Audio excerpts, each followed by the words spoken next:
자, 오늘 이제 로마서 7장 1절을 우리가 읽었는데요. 로마서에서 가장 아름다운 인사입니다. 우리가 우리 자녀들에게 또 믿음의 성도들에게 기도하는 제목이 있다면 아마 로마서 1장 7절과 같은 그런 내용이지 않을까 싶습니다. 은혜와 평강이 있기를 원합니다. 가장 아름답고 복스러운 인사 말씀입니다. 바울은 이 인사를 로마서뿐만 아니라 바울 서신들, 그러니까 고린도전서, 고린도후서 같은 다른 서신들에서도 여기저기에 이러한 인사를 하고 있습니다. 그러면 편지 쓸 때마다 여기저기에 인사를 쓰면 이것은 의례적인 그런 형식적인 그런 인사일까요? 아닙니다. 매우 중요한, 그리고 이 땅에서 누릴 수 있는 가장 축복된 인사입니다. 그냥 형식적으로 의례껏 안녕하세요, 밥 먹었습니까? 이런 정도가 아니라 정말로 우리 성도들이 이 땅에서 누릴 가장 큰 축복과 가장 큰 소망이 이 인사 말씀 속에 들어있어요. 그렇기 때문에 바울은 여기저기에서, 편지 여기저기에서, 바울 서신 여기저기에서 이러한 인사들을 하고 있는 겁니다. 저도 그런 면에서 우리에게, 저도 이제 그런 인사말을 많이 씁니다. 하나님의 은혜가 함께 하시기를 바랍니다. 하나님의 위로가 함께 하시기를 바랍니다. 그런 인사말들을 제가 쓰는데요. 이것이 그냥 단순한 의례적인 인사가 아니라 진심으로 하는 인사입니다. 여러분들도 이 땅에서 하나님의 은혜와 평강이 함께 하기를 바라고 하나님의 위로가 넘치기를 바랍니다. 그러면 이 은혜와 평강이 뭘까요? 오늘 제목이 은혜와 평강인데요. 은혜와 평강이 뭘까요? 가장 첫 번째 은혜를 먼저 생각해 봅시다. 여러분, 은혜라는 말은 선물이라는 뜻입니다. 선물. 헬라어로는 카리스라고 그래요. 카리스. 거저준다는 거예요. 거저준다. 용서한다, 그런 뜻입니다. 카리스. 여기서 이제 뭐가 나왔을까요? 카리스마도 있어요. 카리스마가 뭐죠? 카리스마 있네. 여기 카리스마라는 것은 은사라는 말이에요. 성경이, 신약 성경은 은사라고 번역이 돼서 은사라고. 그런데 우리가 일반적으로 카리스마 그럴 때는 어떤 은사를 얘기하는 거죠? 지도력이 있는, 권위가 있는, 그죠? 그래서 아주 무게가 있는 그런 은사를 이야기할 때, 그런 사람을 이야기할 때 카리스마라고 얘기하는 거예요. 말빨이 아주 세고, 그리고 권위가 있고, 이럴 때 쓰는 말이죠. 그런데 헬라어에서 카리스마는 은사입니다. 어떤 은사? 하나님이 베풀어 주시는 은사. 그것을 이야기할 때 카리스마라고 이야기를 합니다. 그러니까 여러분, 하나님께서 주신 은혜를 카리스라고 한다고 그랬죠. 그죠? 은혜를 카리스라고 한다고 그랬는데 그 하나님의 은혜가, 하나님이 거저 주신 은혜가 있기를 바라는 겁니다. 여러분, 이게 얼마나 중요할까요? 그 당시 바울이 서신을 쓰고 있는 로마 사회는, 로마 제국은 화려한 그런 제국입니다. 우리나라 서울처럼 아주 화려하고 멋진 그런 도시입니다. 하지만 그곳에 뭐가 있어요? 우상숭배가 있고 또한 욕심이 가득한 그런 영적인 암흑과 같은 그런 도시였습니다. 이 도시 속에서 살아가는 주의 성도들에게 여러분, 참 이 로마 제국 사회는 평안하고 좋은 사회가 아닙니다. 굉장히 힘들고 어려운 사회입니다. 소수의 권력을 가진 사람들에게는 편하고 좋은 사회일지 모르지만 대다수의 서민들, 대다수의 가난한 사람들에게는 정말로 살기가 어려운 그런 도시였습니다. 우리나라도 마찬가지잖아요. 우리나라도 역시 소수의 사람들은, 돈 가진 몇몇 사람들, 힘 가진 몇몇 사람들에게는 살기 좋은 곳이지만 여러분, 젊은 층들, 젊은이들, 돈 없는 사람들에게는 이 서울이 정말 살기가 힘든 곳입니다. 오죽하면 창문이 없는 집에서 살고, 오죽하면 조그마한 방 한 판에 살고, 집을 못 얻어가지고 결혼식을 올리지 못하는 그런 사회이기도 합니다. 여러분, 바로 그와 같은 사회에 살고 있는 성도들에게 바울이 말하는 게 뭐예요? 하나님의 은혜가 있기를 바란다. 하나님이 거저 주시는 사랑의 은혜가 있기를 바란다 라고 인사하고 있습니다. 이 거저 주시는 선물, 은혜는 우리가 죄인이기 때문에 하나님과 멀리 떨어져 있는 관계를 가지고 있기 때문에 여러분, 하나님의 은혜를 받기에는 어림도 없습니다. 그런데 여러분, 예수님께서 우리를 위해서 십자가에 죽으셨고 그 주님의 십자가 덕분에 우리가 하나님과 가까워졌습니다. 그 덕분에 하나님께서 우리와 함께 계시고 우리에게 은혜를 베풀게 되었습니다. 마치 우리가 아직 죄인 되었을 때에 하나님께서 그 아들 독생자 예수님을 이 땅에 보내서 십자가를 지게 하셨죠. 이것이 하나님의 은혜요, 하나님의 사랑입니다. 예수님께서 넘치는 사랑으로 우리를 위해서 십자가에 죽으신 겁니다.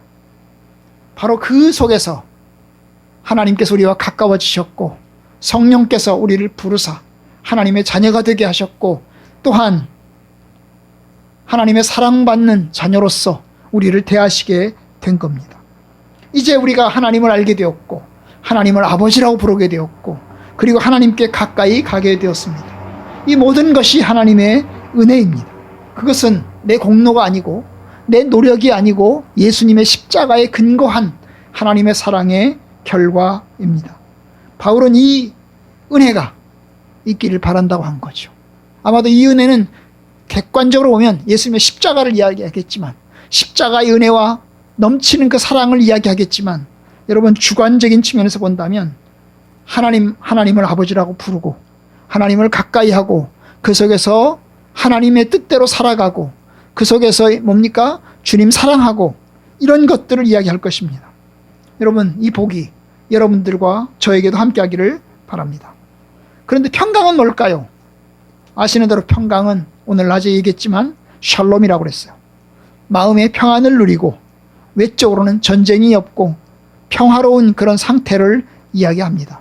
그런데 여러분 이 샬롬, 이 평안을 너희가 함께 누리기를 바란다라는 겁니다. 여러분 이 평화를 우리가 얼마나 갈망합니까?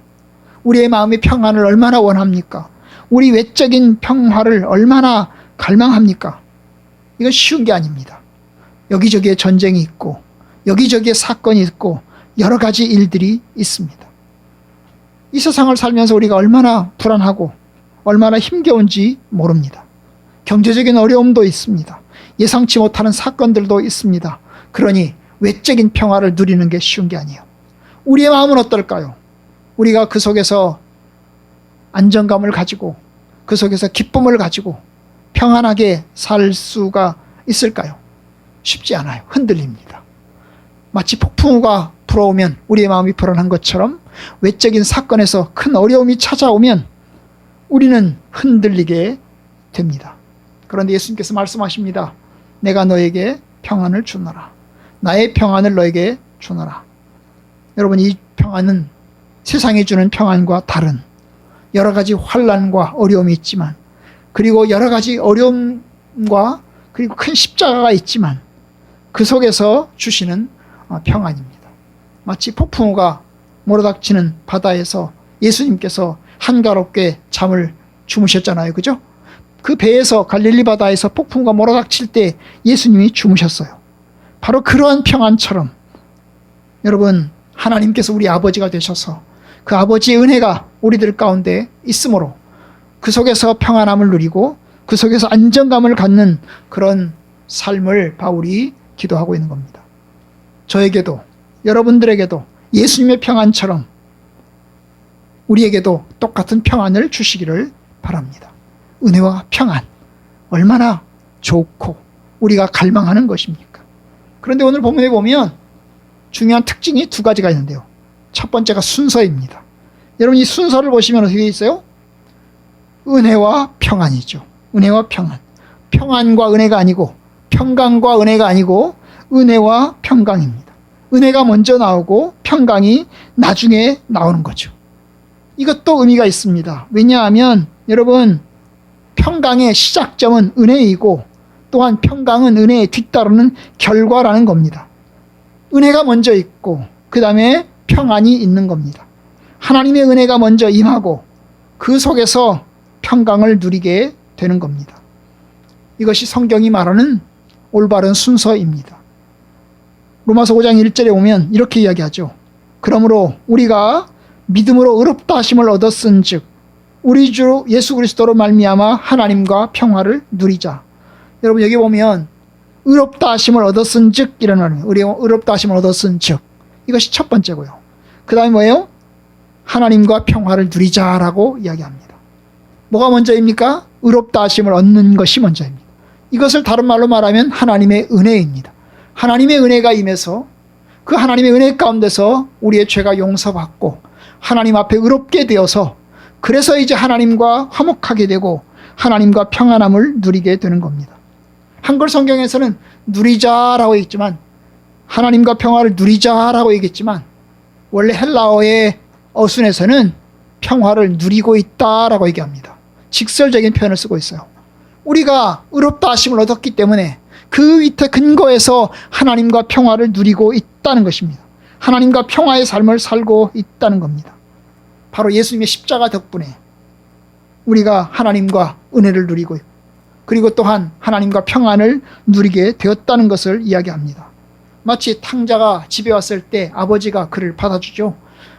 그에게 달려가서 껴안고 입 맞추고 그러면서 환영합니다. 이것이 의롭다 하심, 하나님의 은혜를 이야기하는 거죠.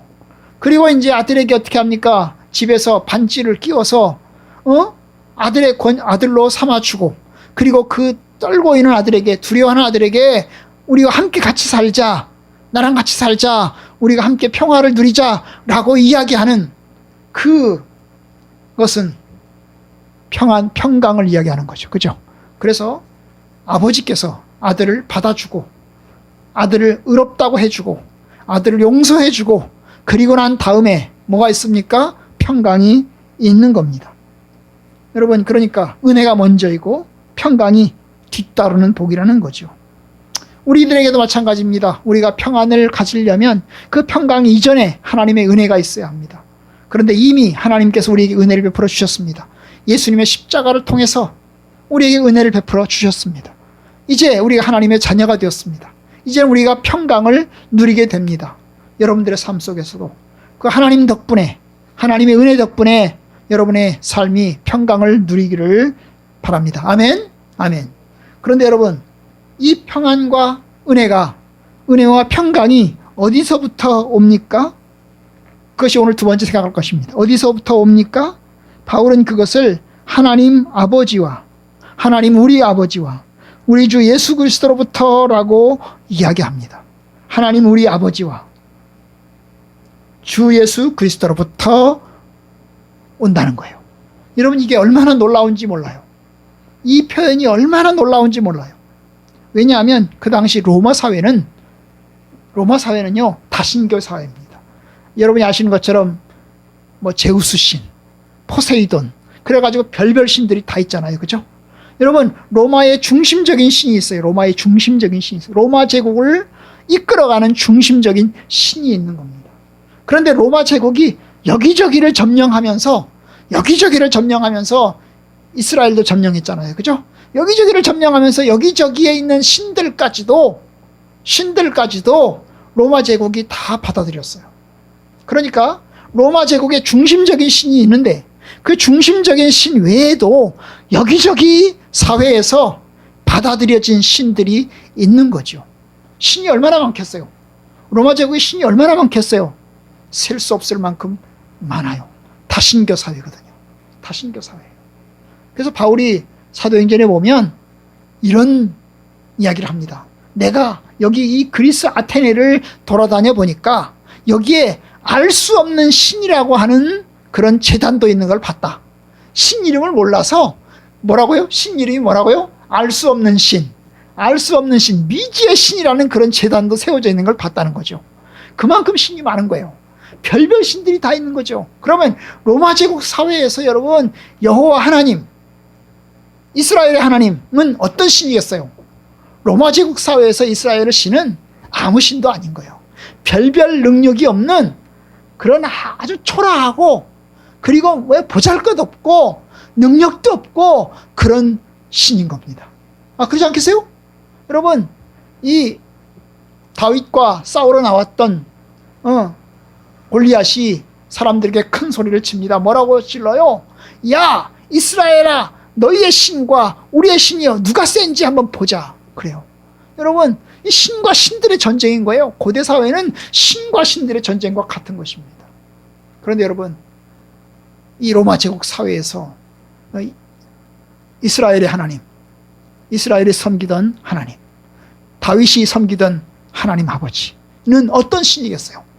이름이 없고 별별 능력이 없는 그런 신이죠. 그런데 바울이 뭐라고 얘기합니까? 은혜와 평강이 누구에게서부터 온다? 제우스 신에게서 온다. 로마 제국의 중심적인 신에게서 온다 라고 이야기하지 않아요. 누구에게서 온다? 하나님 우리 아버지에게서 온다는 거예요.